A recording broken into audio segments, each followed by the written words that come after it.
Well, thank you. I want to thank Birgit and Raidun and Alexandra and all the team for inviting me here to speak to you. It's a great thrill to be back in Oslo, and it's fantastic that they have chosen this theme, public health and social sustainability. It's such an important theme and so important for architects and urban designers. You can make a huge difference in the world, not just for a few years, but for generations to come with what you do.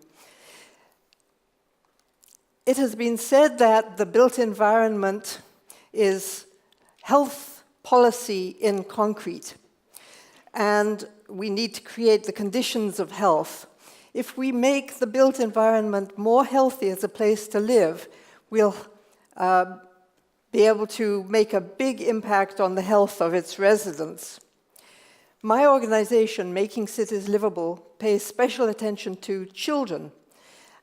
We say if we make a city that is healthy and livable for children, obviously it's going to be healthy and livable for everybody, but also consider the fact that the environment that children grow up in shapes their life and their pattern of life and their health for their whole generation. So it's immensely important to make an environment that's healthy for children to grow up in. We have principles of what we call true urbanism for making healthy cities, healthy and livable cities. And they fall into 4 categories: facilitate independent or active mobility, contact with nature, community social life, and then build a healthy built environment, mixed use, human scale, etc. Because when you do that, then you can achieve those first 3 goals. I'm going to spend just a little bit of time on the first 2 because I think they're very familiar to you, and a little bit more time on social aspects, which may not be quite so familiar. Over the last century, we have created cities which are very unhealthy to live in, which are not walkable, not easily bikeable, dangerous for children and elders especially, dangerous to walk. And you know, children they must have at least 1 hour of active physical exercise every day. And in the past, children could get that by walking or biking to school. And now, in many parts of the world, certainly in America, most parts of America, they can't walk or bike to school anymore.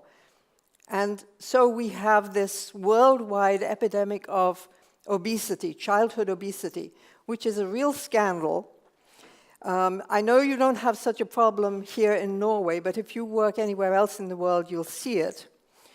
But the thing is that obesity comes with chronic diseases. I think you may have heard this before, but I didn't understand the Norwegian. But high blood pressure, type 2 diabetes, liver problems, high cholesterol, these all come about as secondary to obesity. And those are chronic diseases which in the past only affected elderly people, and now it's affecting children. And yeah, well.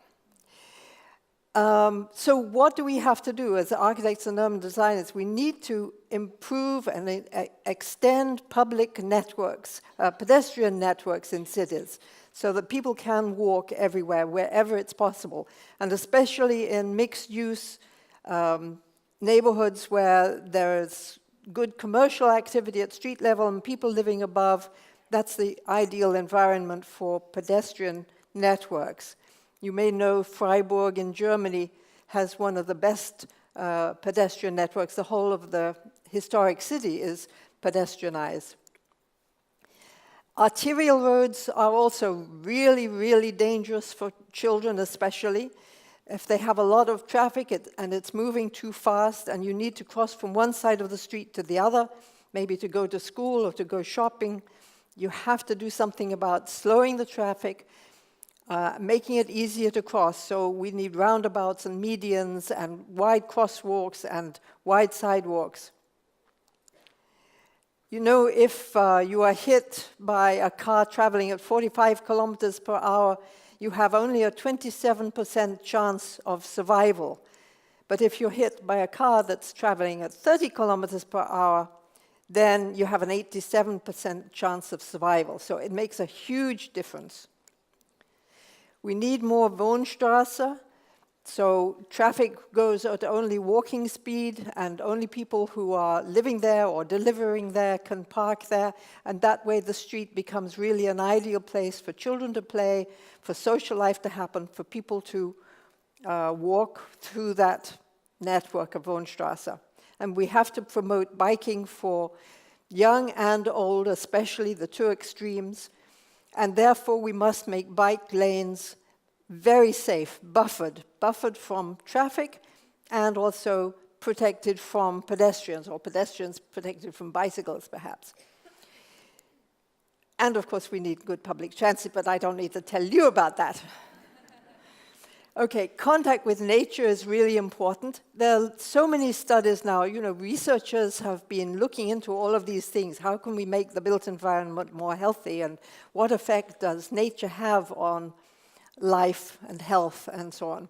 And they have found that having parks and green areas in the neighborhood supports physical activity. It's sort of obvious, but it's good that they've proved it.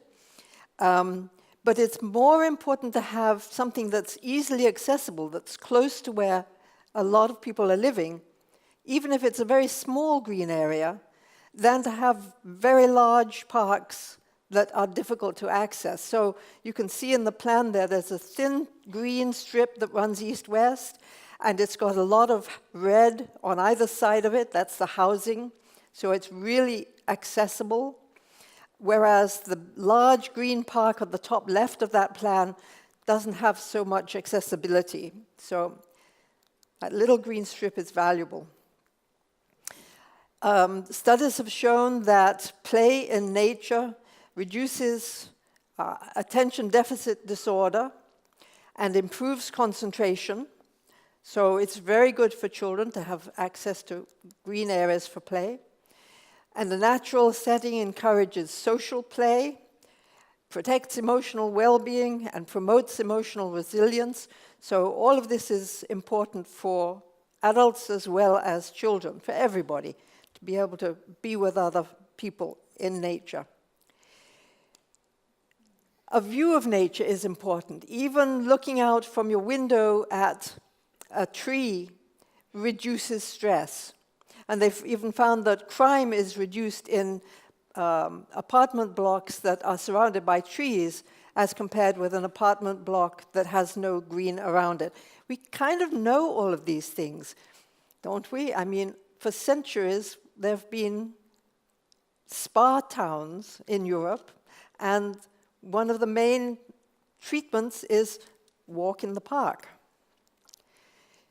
But there are other things that they've found now, that neighborhoods with more and diverse trees reduce asthma in children, and that in neighborhoods with more trees, mothers are significantly less likely to deliver undersized babies.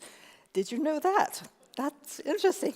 So what does all of this imply for us who are shaping the environment? Especially in poor neighborhoods, we need to plant more trees, and we need to provide more green spaces. There's a lot of health inequality between the wealthier neighborhoods, which have better standards of health, and the lower income neighborhoods where health is much worse.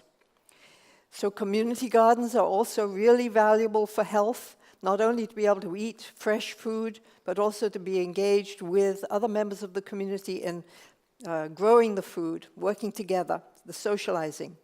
We need pedestrian routes in nature, walking to work and coming home from work through a green lane or a park or an avenue like this reduces stress tremendously.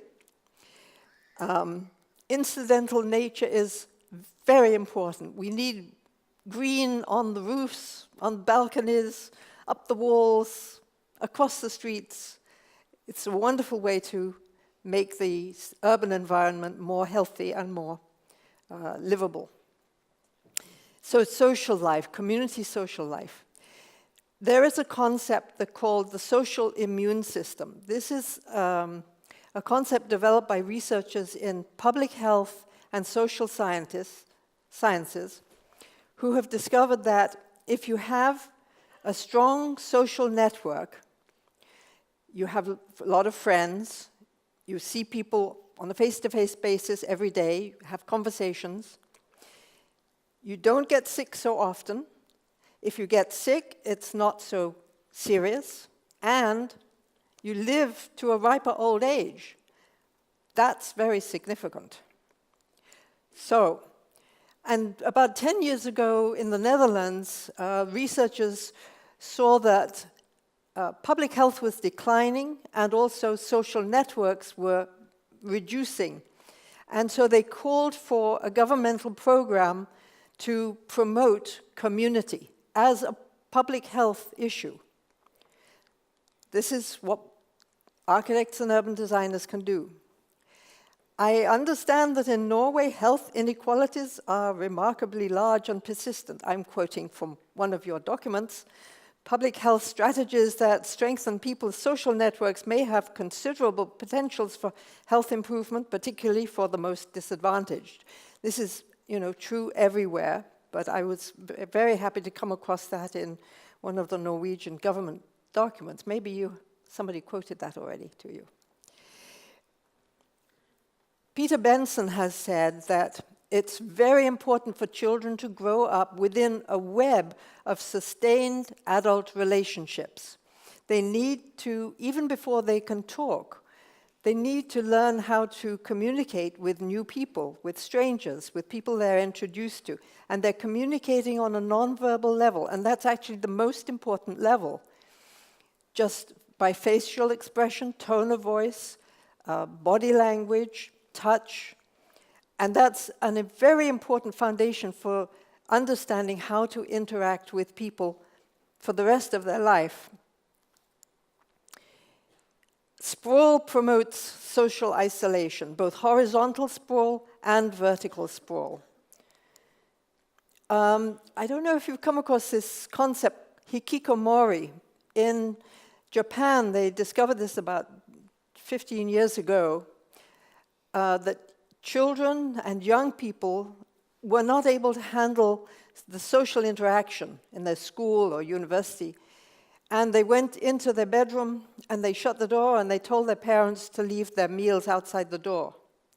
And they don't come out for years, even for decades. It's a very, very serious problem in Japan. They now have 700,000 hikikomori in Tokyo, and another 1.5 million on the verge of becoming hikikomori. And also in China now, not surprisingly, they are realizing that they have the same problem. They've already identified 18,000 hikikomori there. And it's because that kind of environment does not allow an easy learning of social skills and building up of social networks and sense of community.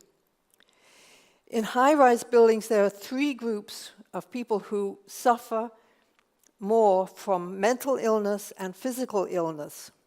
And those are elderly people, especially those who are living alone, children, and parents of young children.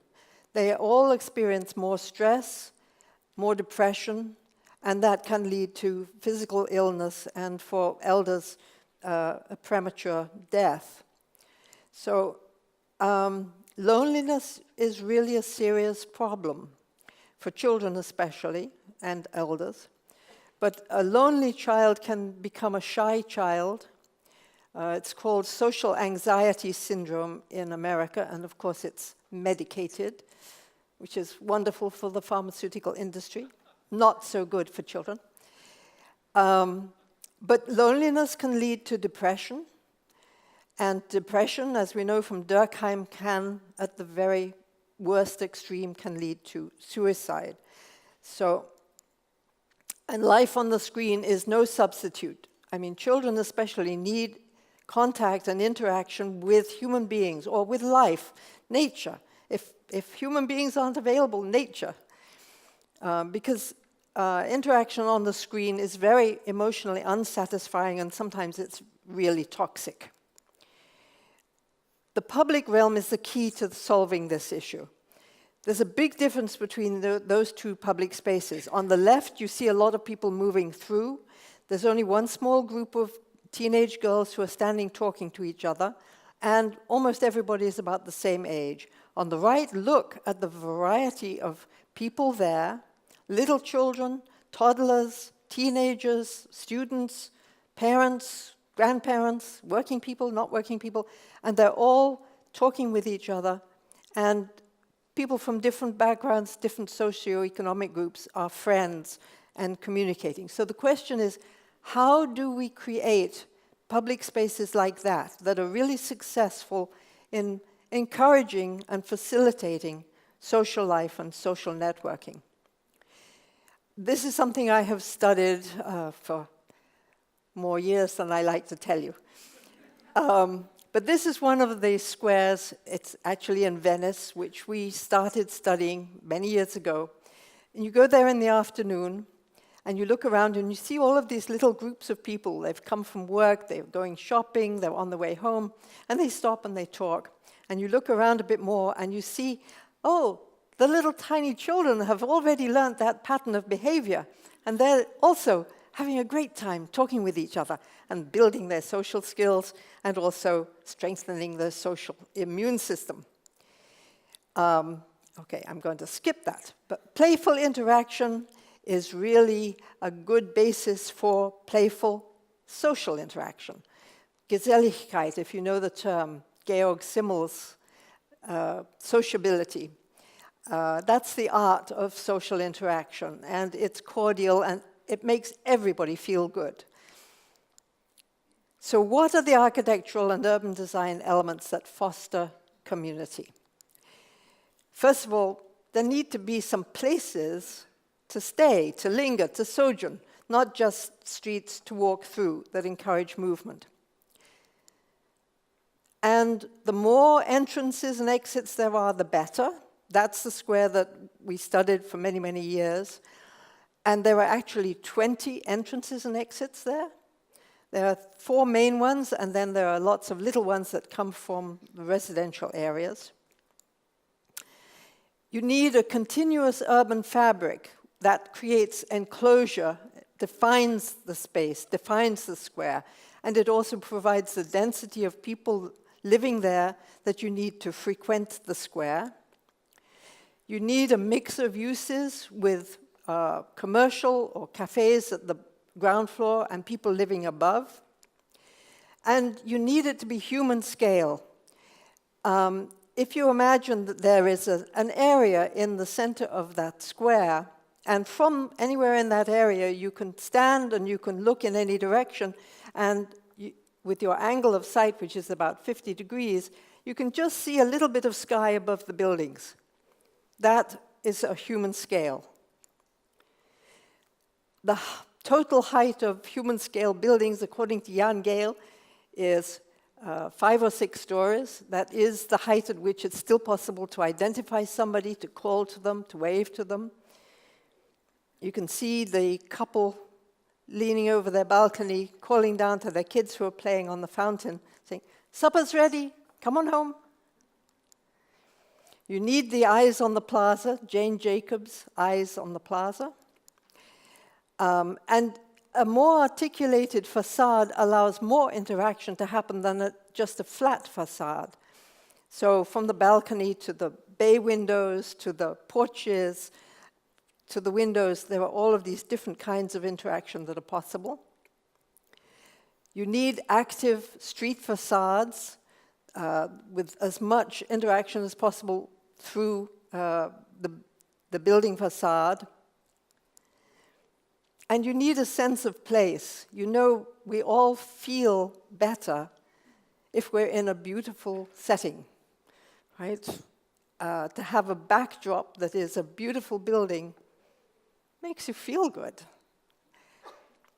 And to have an entrance which dramatizes your transition from walking along the street to coming into this square, which belongs to everybody, makes you feel more alive. And having paving, which you know is designed for pedestrians, not for cars, gives a sense of place. Beauty creates endorphins, and endorphins in the brain give you that sense of well-being. And they say biophilic design, so like nature, with more complexity and more detail, gives us a sense of well-being. Businesses, of course, especially small businesses selling any kind of food, attract people to the square. Seating is really important, not just having the choice between sun or shade and alone or with others, but having the ability to sit with a few friends and have lunch and sit facing each other and talk to each other, or play chess together, or even, instead of having just benches in a row like this, having benches that are arranged like this so that the guy sitting over here can catch the eye of the girl sitting over here, and they can smile and watching something that's happening that they're both enjoying. And informal seating, because kids don't want to sit on a bench, they want to sit on a ledge or a wall or a step or something. More fun. You know about these mediating climate. You do a wonderful job here. I see people sitting outside, even in this weather. And good lighting, you know about good lighting. And beloved features, something that really captures the heart of children. Sculptures that they can climb on and that tell them something about their city, or that there's a story attached to them, is much better, I think, for children than abstract art. Farmers markets are really valuable in terms of developing social networks because the farmers act like hosts at a party. They talk to their customers, and they know their regular customers. And of course, entertainers are always fun and make people feel good. So why aren't we making sociable places today? Well, we have two city-making value systems. And the first is the GDP, and that is what has run rampant throughout the world. The construction is the fastest way to increase the GDP, and the fastest way to Trumperize the world. But there is another value system, which is the quality of life, and that is what my organization stands for and fights for. And I think up until now, these two value systems have been more or less equal in European cities. There's been a good balance. Now I think the GDP, the economic model, is taking over. But vertical and horizontal sprawl destroy the public realm. All the money is in the buildings, and there's no money left for the general population, for people. Profit is privatized, and loss is socialized. The argument is we have to have high-rise buildings to increase the density. It's a lie, right? Paris and Barcelona are the highest density cities in Europe, all within about 6 stories. And most avant-garde architecture, I hate to say, abhors the public realm because it's seen as a platform from which to admire the building. So my challenge to architects, design for health. Please, design for health. Compact urban fabric, that's what we need. We need urban villages. We need a city of short distances with complete communities so that there are people of different ages, different socioeconomic backgrounds, different cultural backgrounds, all living within a community and able to interact on a face-to-face basis. Celebrate the public realm with human-scale mixed-use urban fabric, because that creates a good environment for the public realm. And create squares for civic engagement, places where people can come together and talk and discuss important issues and discuss how to make their city even better. And create community plazas, neighborhood plazas, where people are living, where children can play, where the parents can come and meet and talk and go shopping and sit at cafes, and where elders are and where people walk through on their way to or from work. the place that really belongs to the neighborhood. And do that especially in poor neighborhoods, because that will strengthen the social immune system immensely. That is all. Thank you very much.